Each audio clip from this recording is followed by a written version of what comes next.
All right, everyone, welcome back to Formation the Podcast. You're here with Elle and Natalie. And this is Hello. episode 9. We're in Canada. Well, we were in Canada. We were virtually in Canada, We were you and I. virtually in Canada. Wow, we had a few surprises this weekend.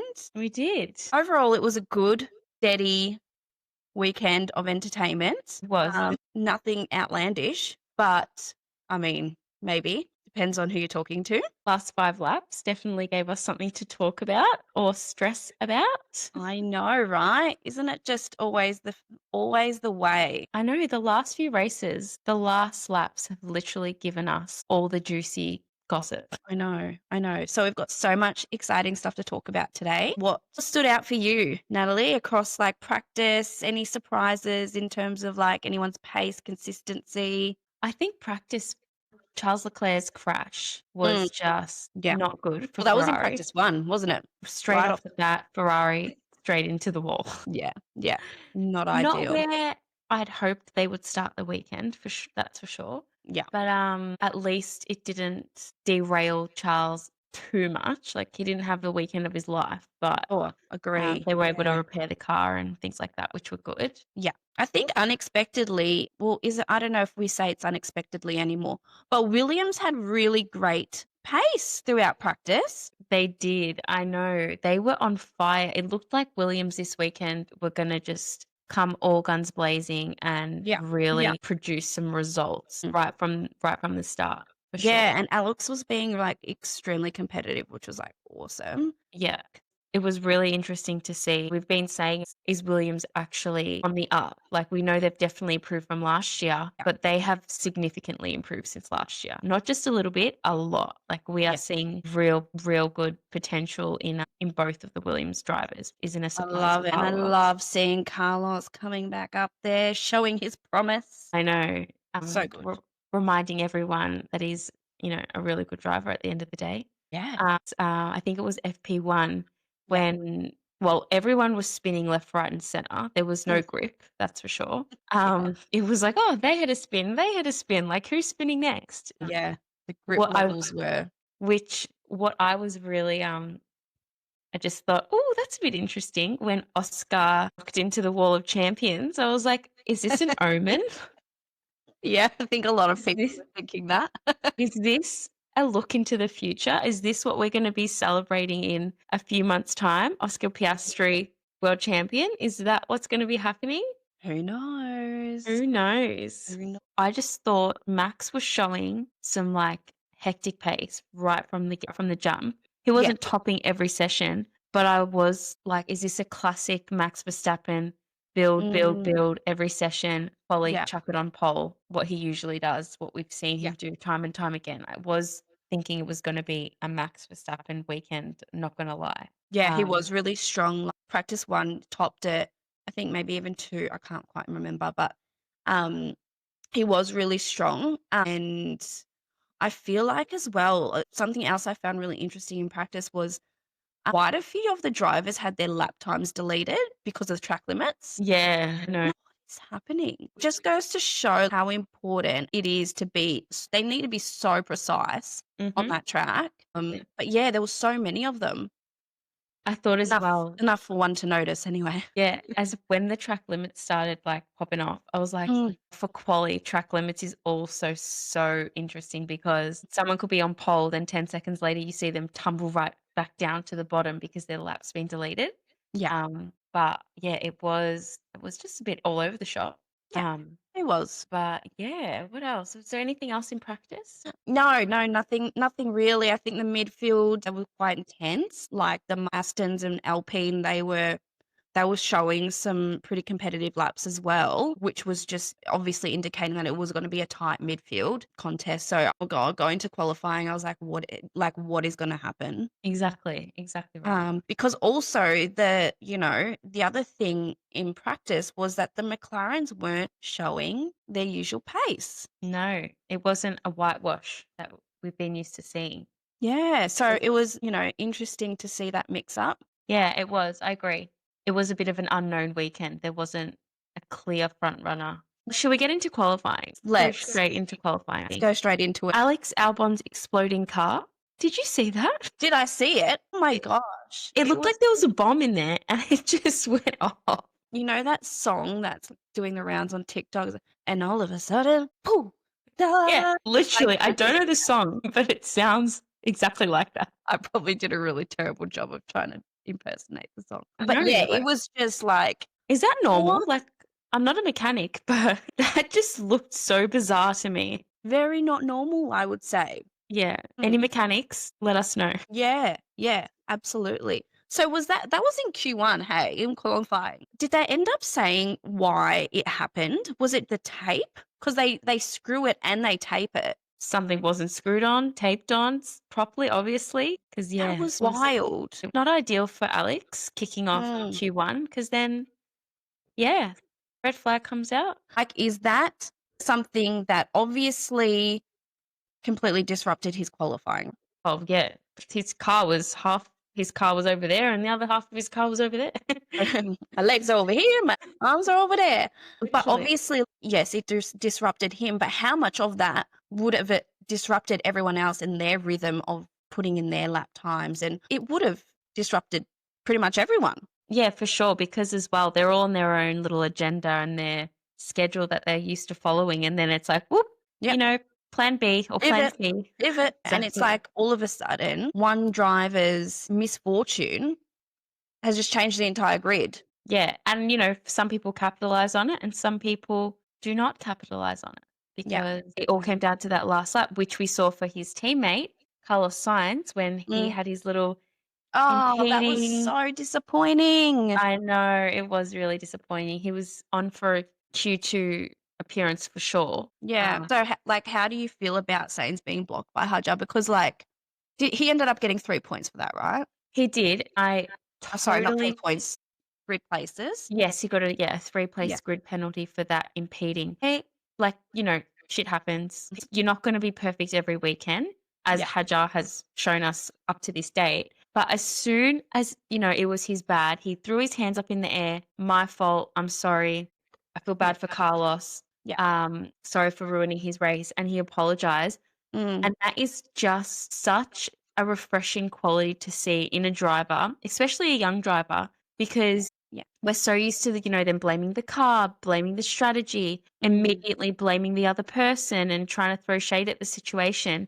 Yeah. But he just took it on the chin and I was like, you know what? You're just a good guy. Yeah. You are an all-round, you're a great driver, you're doing amazing as a rookie, and you're just a nice person. He is. He is. Yeah. And he really did, obviously, you don't wanna be in that position where you've done that, to another driver, but do you feel like the FIA should have penalised him more? Well, at the Like, end of the is day, that a situation of where, like, the stewarding consistency is just not consistent? well, it's just impeding at the end of the day. Yeah, true. So it just comes under the umbrella of he impeded his lap, Mm, which a 3-grid penalty is what the going penalty is for that. So yeah, yeah, I don't think so, unless they, want to get into specifics of different kinds of impeding deserve different penalties. yeah, yeah, I think, yeah, he was impeded. It's 3 spots. It is what it is. yeah, And that's what's hard because if you impede during a session, you don't yeah. get to go into the next session. I don't know if that's realistic or something that. I guess at the end of the day, that obviously is the disappointing thing, right? Like, Yeah.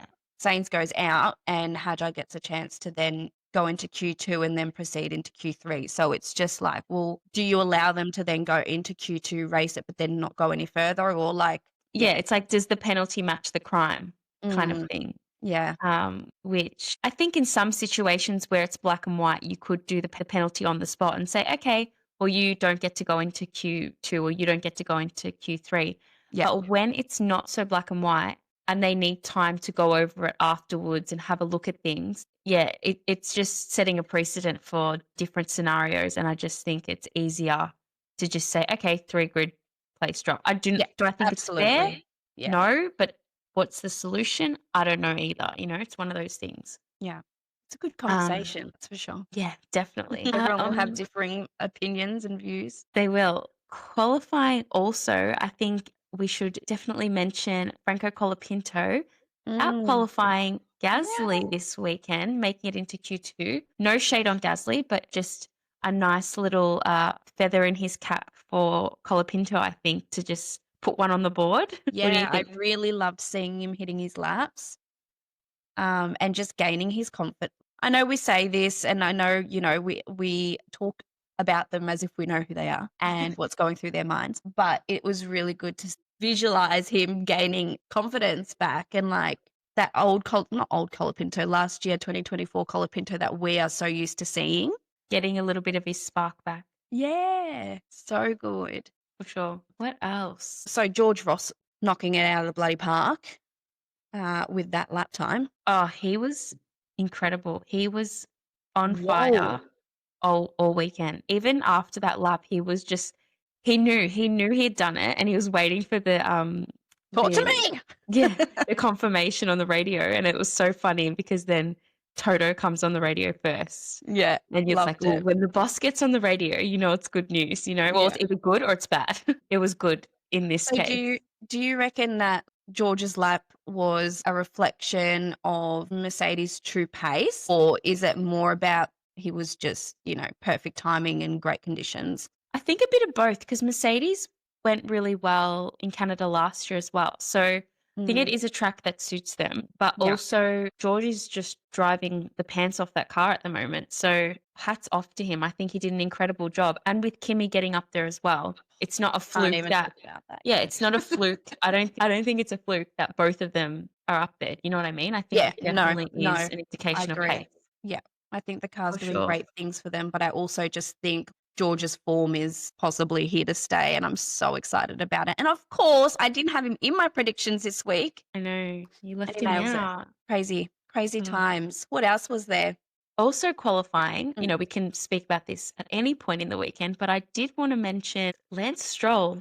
What? Can't believe I giggled. Like home race Yeah, out in Q1, all of his interviews, he literally looked like he would rather be washing his hair than be there. yeah.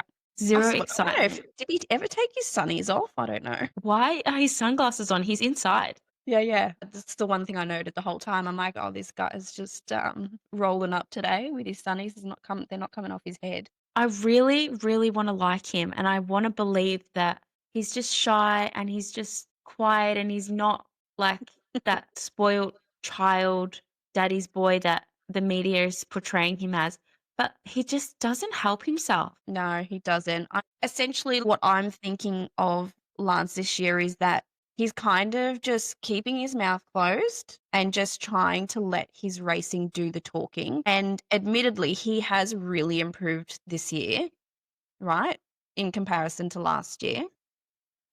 Really improved. Is that a statement? Is that a appropriate statement? I think he's improved enough for us to not be like Yeah. Okay. face palming, Yeah. right? Yeah. Okay. Yeah. So Okay. that's my definition of really improved. Okay. Great. So we're on the same page. Yeah.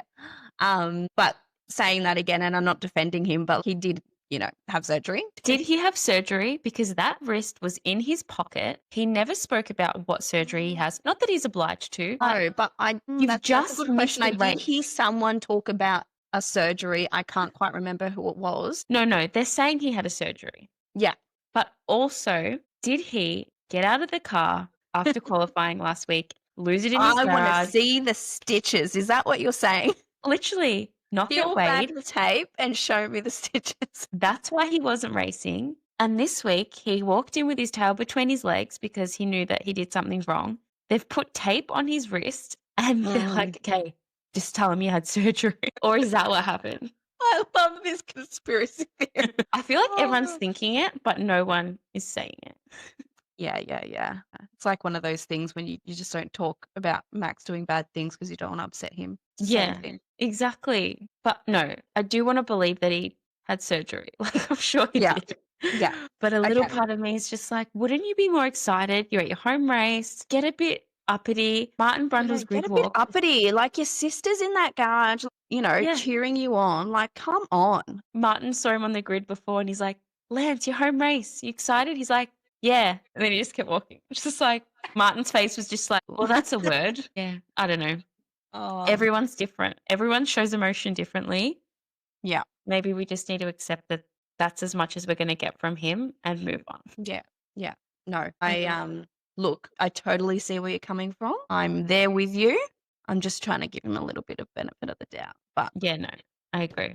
Good on it is you. what it is. All right. So also, Polly, Lando totally was going to chuck it on pole this weekend. Oh, totally. He was He had a so, little, and that was it. yeah, I was a like, little bingle, Lando. and it wasn't a bingle. It was just a little slip. Yeah, he was really quick in quali. I was like, okay, Lando's on pole. It's gone back and forth. Yeah. Oscar, Lando. And then, no, didn't happen for him.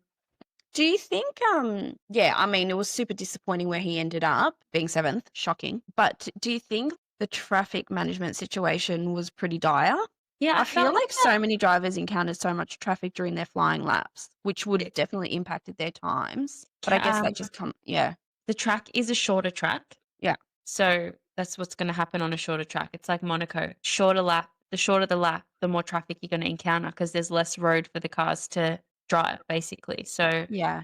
and next year with 22 cars on the grid, maybe they are going to have to start looking at something for those short laps and qualifying. Do they go out in 2 sessions for Q1? I don't know, but I couldn't imagine any more cars being out there and trying to get their qualifying done because it was a lot of impeding, a lot of traffic. Yeah, not good to see, but It's not good. it is what it is.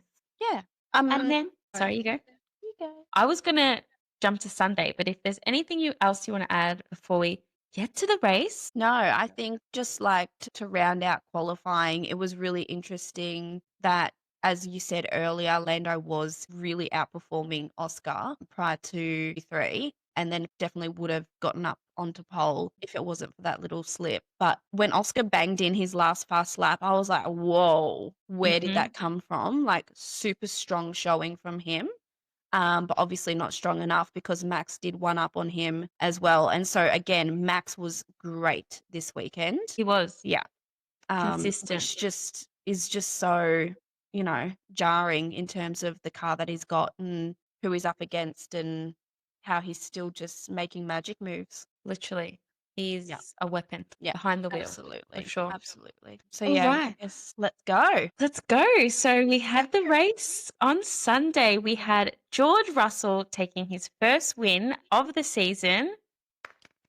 Congrats to George. Love to see it. Max Verstappen in P2 and Kimi Antonelli, his first Formula One podium. Incredible scenes all round. So good. So good. Just from lap 1, just outstanding. I think, are we talking about George or Kimi? Oh, I'm talking about Kimi. Yeah. But yes, George as well, really dominant the whole race. Toto would be very proud. For sure. I would say. Proud dad weekend for Toto. Yeah. And also just seeing how happy, like obviously the win was massive for George. Last year, like this is the first win for the year. So last year, a lot of his wins came with a lot of, just other random bullshit surrounding them.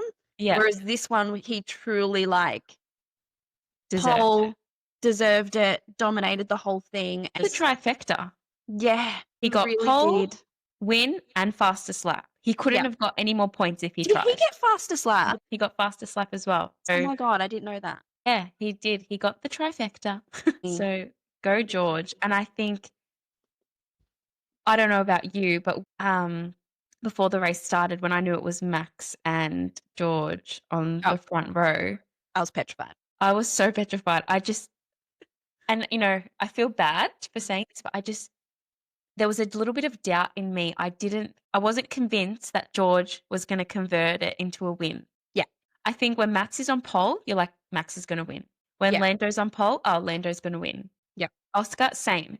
George is on pole. What's going to happen? Like, I wasn't that track record of I wasn't convinced, but oh my goodness, he was on fire all weekend. And it's like, we should be convinced because he has been putting in performance after performance every weekend. If he's not on the podium, he's thereabouts. You know what I mean? So no, George is definitely, I think he referred to himself as a Mercedes junior driver or something to that effect. Yeah. And I just think, no, you are not a junior driver anymore. You are just a driver. You are the driver. The driver, the Mercedes driver, you know? You are, yeah. So no, definitely George. Hats off to George. Just Love it, and love seeing, like, those great points for him. It'll notch him up a little bit closer in the championship running to Max. Yeah, outstanding. It's no, no secret that I'm a massive fan of him, and it's just so great to see him really earn that win. yeah, Not that on he merit. hasn't in the past, but it's just like it felt so good. The only thing that would have topped it was them not having the final lap under a safety Oh, car. I know. How boring I know. is getting a checkered flag under a safety car? It's like you're in cruise control. Just Over coast the on line. through. Just coast on know. through. Wave to the fans. Like, oh my gosh, like such a downer. But Yeah. anyway, if I was going to critique anything, it was going to be that. Yeah, no, for sure. But also, I think for them, a relief as well, because no one can overtake you. Yeah. So you're like, yes, I'm done. You just look back at Max like, Yeah, see ya. try better next time. You're in my review. That's where you're gonna stay. Kimi Antonelli. Oh my gosh. I was so hoping that he was just going to have a cheeky little swig of that champagne. I know. I was like, come on, Kimi, come on, just do it. What's the legal drinking age in Canada? Is it 21 as well? I would say so. So he couldn't even go out and celebrate. No, I know. Like, this poor kid. Bev's at the room. No one's watching. Here We in don't Australia, condone you can that. drink. Just want to clarify. Yeah. 18 and over. Cool. That's We do what not we know. condone underage drinking. Here in No. Australia, you can drink when you're 18. He would have absolutely been reminded before he went out onto the podium as well. Yeah. Like, do not put the bottle to your mouth. Just tip it. Little side note, I was watching the race with my mum and she's like kind of getting across it slowly. But when he took his helmet off, she's like, oh my gosh, how old is he? He looks too young to be driving. Well, he is almost too young to be driving. Well, exactly. I was like, Mum, he's only 18. She's like, oh, that's so good. Did you see Kimmy's dad? Yeah. He was loving life. He was like, he grabbed Kimi, then George walked past, he grabbed George. He was just like excited Everyone's to just be like, there. Anyone that wanted a hug, Kimmy's dad was like Yeah. giving him out. It was Yeah. it was so cute to see. Oh, it's so exciting. It's just so exciting. But yes, Kimi, I know we just jumped right to the podium, but absolutely blipping nailed that overtake on Oscar. I've never seen anything like it. It was so good. And the fact that it was Oscar, like, Yeah, he like overtook Oscar, like, championship leader. What? Just keep driving. yeah, given a bit of an Ollie Bearman. Ciao. Exactly. Oh my gosh, like so good. And especially after the triple header, 2 DNFs, no points, like just abysmal. Also, my predictions. Tell me more. I put Kimi in third. Did you really? Yes. Sorry, I need to refresh my mind. Did you really? Remember my outlandish, and I was like, I'm putting Kimi in third. I'm like, he's getting that redemption. Good work. I can't believe it. Kimi Anyway, in third. super proud. He did really, really well throughout the whole race. I think just like talking about the race in general, was it eventful? Yes, but I think only probably up until the end. I think the first couple of laps, yes, it was a bit juicy. But then, through the middle, we were just like, okay, what's happening? It was a bit more like pits. Yeah, waiting to see what teams were doing in terms of strategy, 1 stop, 2 stop. That was kind of where the variation was going to lie, to see where everyone was going to come out. And I think with the introduction of the new tyre, the new soft, so therefore the old soft is the new medium, even the drivers don't know how that tyre is going to react because they've never used it around a track before. So it was a lot of like data collection as the race was going on to see what the teams were going to do. They didn't even know what they were going to do until they saw how the tyre worked, which was, a bit of a question mark. And also just want to mention James Vowles. I love it when, I'm not sure everyone watches their race, but when they have him as a correspondent for the commentating, because he explains everything so well. And I think me personally as a viewer, whenever they cross to James, I learn something new about the tyres, about the strategy. He's just, I really love that. Yeah, we're in the James fan club. He is so calm all the time. Yeah. It doesn't matter like whether he's, one of his drivers just DNF'd or so-and-so's, collecting gravel over there and he's just so calm about it. Yeah. If they're fighting for 5th, he's just like, cool, calm. Yeah. Zen. Yeah, I need a bit of that in my life. I wonder if he meditates. Yeah, great He question. must. He If must. Oscar was a team principal, he would be very James Vowles-esque, I think. Yes, but I Same feel level like of chill. same level of chill. But James is just a bit more, can't say that about my child. I'm not saying it out loud. Warmer. Warmer, yeah. No, Warmer. he is. And The his voice Iceman. is so, like you said, warm, like he speaks and you're just like, ah. Okay, that's weird. Okay. Anyway, let's move on. This is about to turn into an episode about how much we love James. Yeah. Okay. Anyway, the race. The race. So yeah, we did have Mercedes just having the weekend of their life. Frodo is going to be drinking champagne somewhere, celebrating. Hats off to Mercedes for sure. Absolutely. Then we had Max, just didn't really see him throughout the race, to be honest. He was doing his own thing. Yeah. Coming he home in was. P2.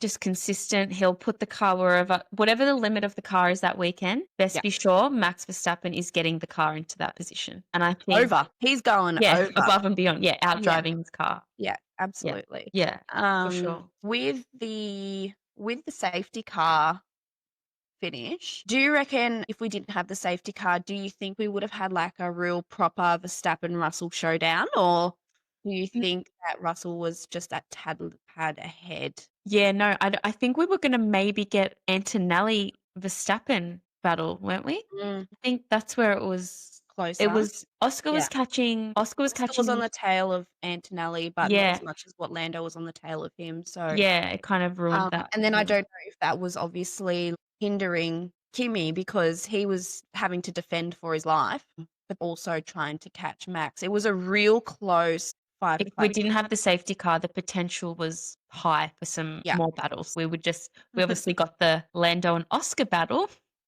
Yeah. But yeah, we could have potentially had a few more. Yeah, absolutely. So, shall we talk about it? We shall talk about it. I just want to say, before we talk about the incident at hand, I don't think they need to call team orders for the season as a whole because I don't think touch wood, like I don't think other drivers are going to catch them, that it's going to matter. But I think when you're at the end of the race, you're both driving in the points and not for a win. They're not racing for a win. No, they were racing for 2 points. Like, come exactly. on. I think Andrea needs to get on the radio and just say, okay, boys, we're not battling each other here.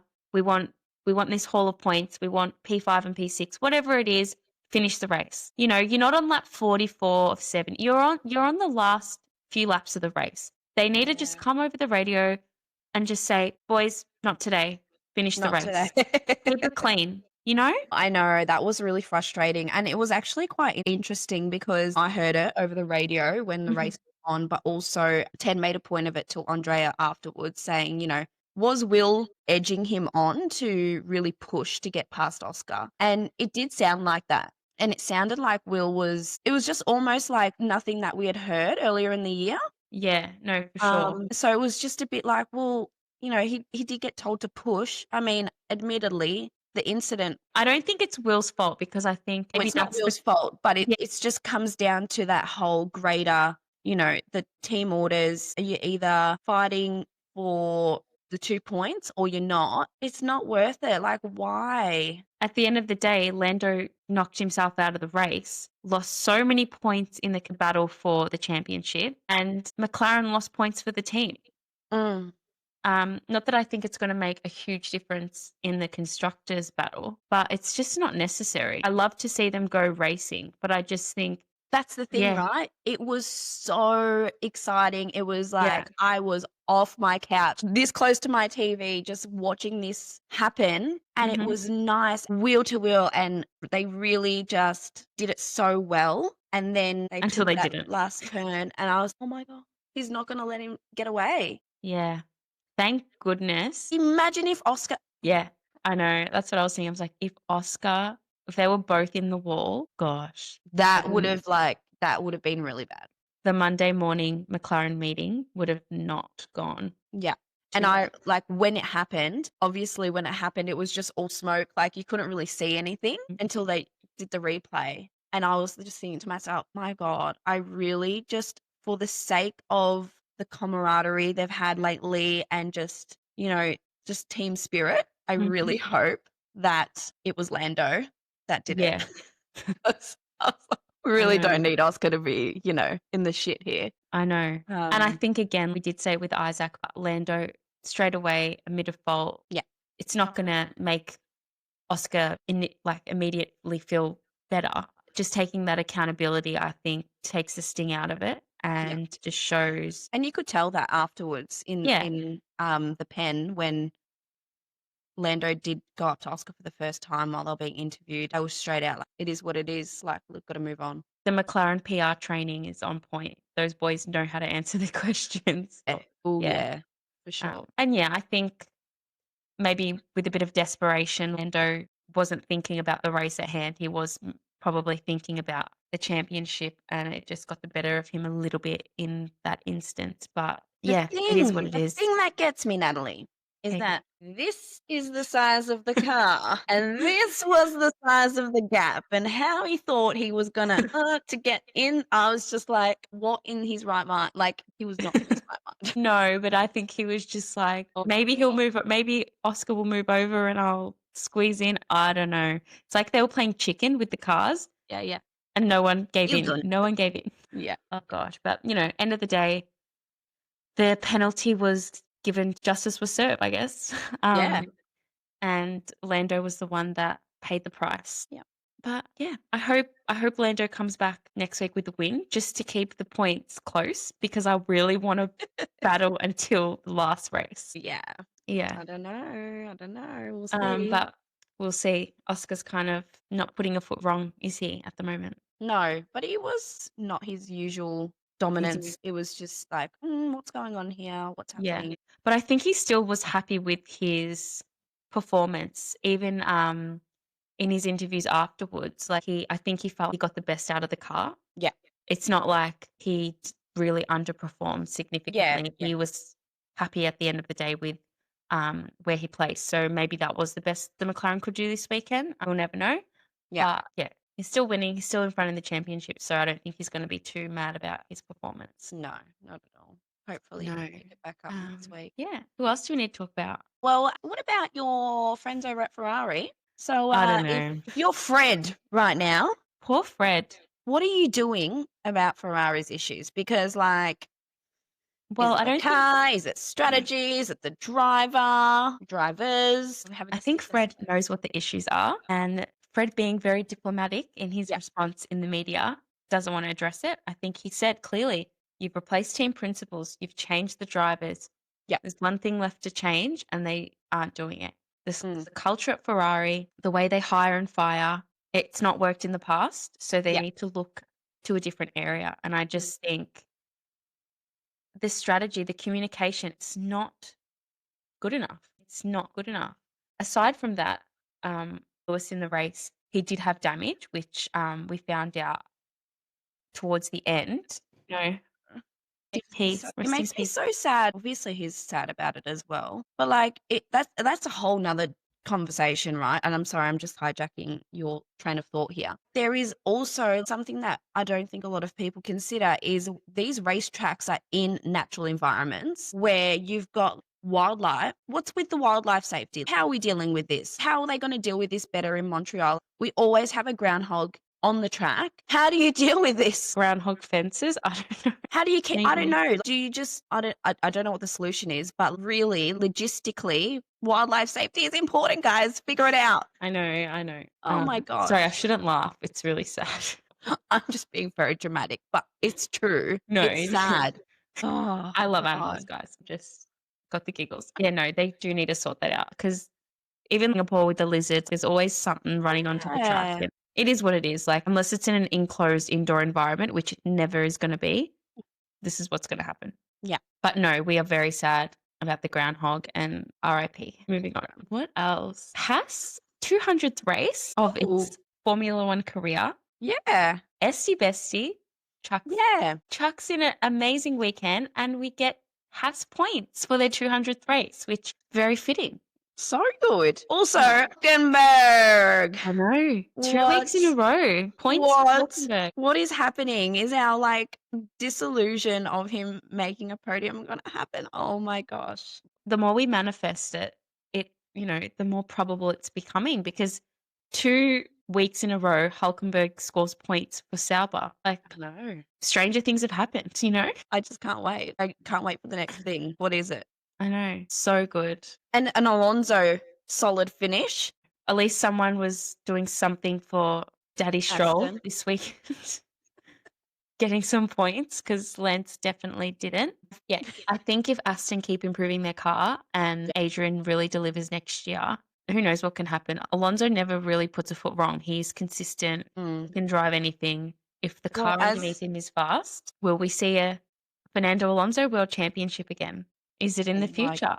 Who knows? Yeah, and then I think another thing just to touch on, we had Williams. Carlos, he got 1 point. He did a really good recovery drive, but Albon DNFing, losing it over the radio. I think just a nice weekend to forget for Williams, because they had pace this weekend and it did not translate into their results at all. Yeah, opposed to last week when they didn't have pace and it didn't translate. I think it just goes to show that so many things need to come together. Yeah. For results. Have the drivers on point, the car needs to be good, the strategy needs to be on point, and then also quali, you rely on other cars. You need to have a perfect lap. You need to have so many things need to work for you to get a good result, which I think we forget. It doesn't just come down to one thing. I think Williams will be glad to put this weekend behind them and move on to the next race. Yeah. Where are we going? Where are we going? We're going to Austria. Yes, we're going to Austria. How exciting. Back to Europe. Red Bull's home race. Sea of Orange will be there for Max, I'm sure. It'll be quite interesting. So what do we know about Austria, Nat? I think it's Mercedes usually does really well there. They won it last year, didn't they? I think George won it last year. Yeah. So I think, maybe coming off the back of this weekend, they're just going to keep on their upward trajectory and maybe get another win. You know what? Maybe Kimi Antonelli is going to win his first race next weekend. Oh my God. What? Why not? Love that. Why not? There's my prediction. There's my prediction for the win. Oh, all right. We're doing it. I'm just going to write this down. Yeah. Kimi. So Austria last year was quite interesting because, again, it was one of those wins for George where he kind of lucked out. Yeah. Because of the Max Lando collision. So hopefully it's none of that. No, and hopefully if he does win, it will be another win on merit, because he does deserve it now. His performances are showing that he is a contender, and I think, it wouldn't surprise me if he did it again. Coming off a weekend, his confidence will be through the roof, and I think it's definitely possible for Mercedes in Austria. Who are you going for your top pick, Al? Who's your pole? Let's go with your pole first. Okay, sorry, I digress. Kimi pole to Kimi win. Pole to Kimi win. Oh my God, I love your style, girl. Yeah, Kimi pole to Kimi win. All right, I'm going to go an Oscar pole, but I'm going to convert as well. So Oscar's going to be P1 for me. John, I'm just going to give you my whole 3. And then I'm going to go George. Yeah. And then I'm going Lando. Okay. I'm going Kimi. Yep. Lando. Yep. Max. Yeah, I was going to throw Max in there, but that's what I'm doing. Yeah, Max is a good choice. I reckon he's really strong around this track, as we know. So I think I may have done a disservice in not putting Max in my predictions there, but we'll see. I'll let you change if you want to change. No, I'm staying true. Locking it in? Yeah, I'm locking it in. Can I just say, last year, this is a really sad stat, but I came across it today, that it was Danny Rick's 250th Grand Prix last year. Oh, that's so sad. Don't you just miss him? I do, and I feel like since he left, I've never wanted someone to do well like I did for Daniel Ricciardo. I think because he was like, is she going to finish that sentence? Sorry. Because he left and you knew he was fighting for his seat. Like every time I saw him, if he'd qualify P12, I was like, yes, he qualified P12. I'm just like, we just miss him. 2% of me is just maybe he's going to come back. Back. Yeah, but I don't think he is. Really sad. Is he just living his best retired life? I really think he is. But he's Like, fully off the socials. yeah, I know. I just want him to just give us a couple of breadcrumbs. Yeah. The only time I see him is like randomly in 10 seconds of a Scotty James TikTok. Give me more. I want to Yeah. see more. I know. It is so sad. Anyway, I Yeah. digress. Yeah. We miss you, Danny Rick. Yes, come back to us, Danny Rick. Well, All right. Thanks for listening, guys. we got our audio issues sorted. We did. Thank gosh, because Thank the last goodness. episode was not easy to listen to. And if you did listen to it, thank you so much because we really You go, Glen Coco. Yeah. No, yeah. Thanks for listening, guys. We're nearly at the mid-season break. We've come so far. We're just so happy to have you all along for the ride. Yeah. Thank you so much for being here, for listening, for interacting wherever you choose to listen, watch. Please continue to like, comment, subscribe, do all the things. Yeah. We love it. We love it. And we'll catch you next week in Austria. You will. See you later. Ciao, ciao.